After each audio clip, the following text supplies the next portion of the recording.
حضور نبی کریم صلی اللہ علیہ وسلم کے مرض وصال کے دنوں میں سیدنا صدیق اکبر رضی اللہ عنہ نماز کی امامت کے فرائض انجام دیا کرتے۔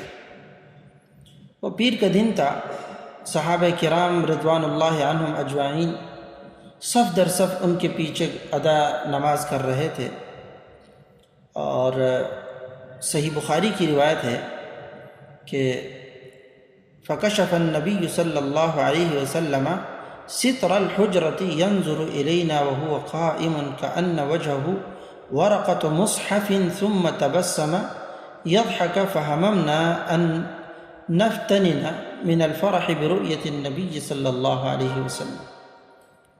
وہ فرماتے ہیں کہ فکشف النبی صلی اللہ علیہ وسلم ستر الحجرہ، تو اچانک نبی کریم صلی اللہ علیہ وسلم نے اپنے حجرہ انور کا پردہ اٹھایا اور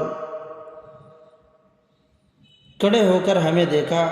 ہم نے آپ صلی اللہ علیہ وسلم کے چہرے انور کی زیارت کی تو فرمایا کأن وجہہ ورقۃ مصحف، تو وہ قرآن کے ورق کی طرح دکھائی دے رہا تھا۔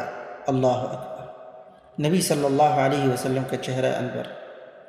اور پھر فرماتے ہیں کہ ہماری کیفیت دیکھ کر آپ صلی اللہ علیہ وسلم نے ثم تبسم فرمایا، یضحک فہممنا ان نفتنن من الفرح برؤیت النبی صلی اللہ علیہ وسلم، ہم نے آپ صلی اللہ علیہ وسلم کے دیدار کی خوشی کی وجہ سے نماز توڑ دینے کا ارادہ کر لیا۔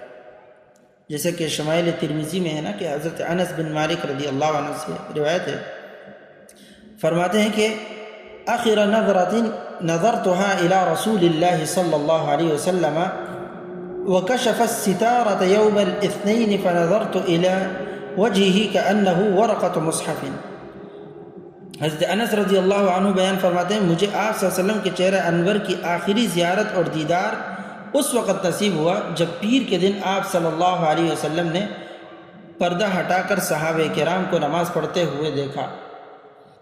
تو پھر فرماتے ہیں فنظرت الی وجہہ کأنہ ورقۃ مصحف، میں نے آپ صلی اللہ علیہ وسلم کے چہرہ انور کو قرآن مجید کے ایک ورق کی طرح پایا۔ سبحان اللہ العظیم۔